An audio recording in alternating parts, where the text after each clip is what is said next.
Benvenuti in questa guida tecnica sul Dyson V10. Siamo Kelatos Informatica, specialisti in riparazioni tecniche. Ritiriamo il tuo dispositivo a domicilio, eseguiamo una diagnosi gratuita e ti inviamo un preventivo prima di qualsiasi riparazione. Nessuna telefonata, nessuno spostamento. Ci troviamo in calle Joaquín María López 26, Madrid comodo, trasparente e professionale. Link nella descrizione. Oggi affronteremo un problema comune con il Dyson V10. Se il tuo aspirapolvere emette un rumore forte e perde aspirazione, potresti avere un problema con il motore o con il filtro. Questo rumore è spesso causato da ostruzioni che compromettono il funzionamento dell'apparecchio. Se non intervieni tempestivamente, il danno potrebbe peggiorare e costarti di più.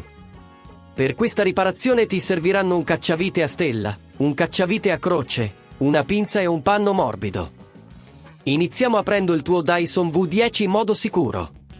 Assicurati di scollegare il dispositivo dalla presa di corrente. Usa il cacciavite a stella per rimuovere le viti sul corpo dell'aspirapolvere. Fai attenzione a non forzare le viti, potrebbero rompersi. Una volta rimosse, separa delicatamente le due parti dell'aspirapolvere. Ora che abbiamo accesso all'interno, dobbiamo localizzare il componente che potrebbe causare il rumore. Controlla il motore e il filtro per eventuali ostruzioni. Se noti polvere o detriti accumulati, utilizza il panno morbido per pulire l'area.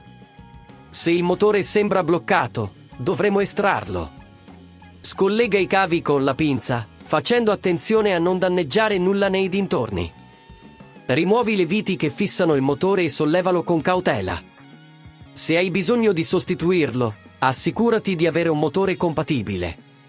Installa il nuovo motore seguendo il processo inverso.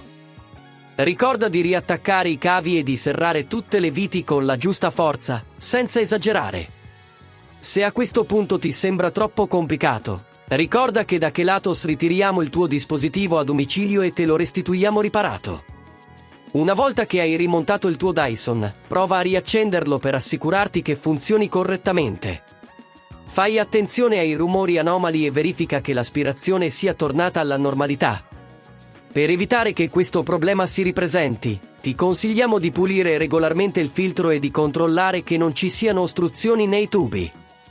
Inoltre, evita di aspirare oggetti grandi o umidi che potrebbero danneggiare il motore.